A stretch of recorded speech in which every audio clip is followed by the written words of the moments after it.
Welcome students. Today we will discuss our second data structure type or data type, which is dictionary. We already covered list, which was our first data type. Now today we'll cover dictionary. What is dictionary? A dictionary is like a list, except that list can be accessed using an index. Right? We saw that. Whereas a dictionary can be accessed through a unique key. That key can be a number, string, or tuple. The items in a dictionary can be changed.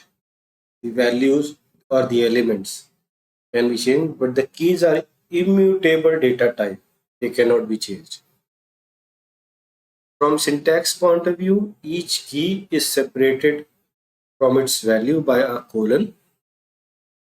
The items are separated by commas, and the entire elements, that is key value pair, are enclosed in curly brackets. We will see the syntax in the following code. As an example, here you can see dictionary. So this is the name, and then key 1 within the inverted commas, colon, value 1 within the inverted commas. This key value pair is separated by a comma from the second key value pair, and likewise you can have n number of key value pairs.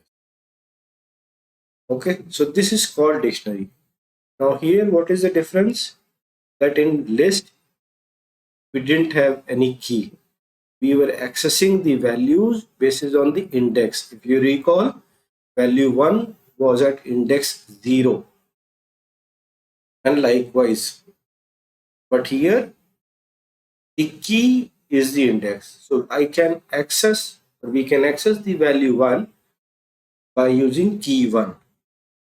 You will see that in the following code. So let me run this and show you. So dict1, dictionary 1, name Mohit, class 7, subject maths. So name, class, subject is the key.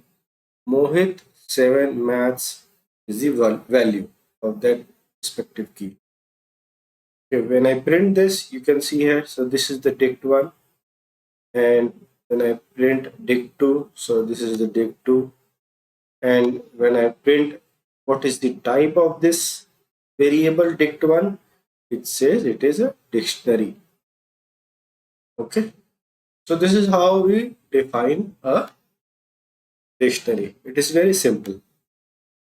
Okay, so in the next clip we will see more on the built-in functions and the methods associated with the dictionary. Thank you, and see you in next clip. Bye bye.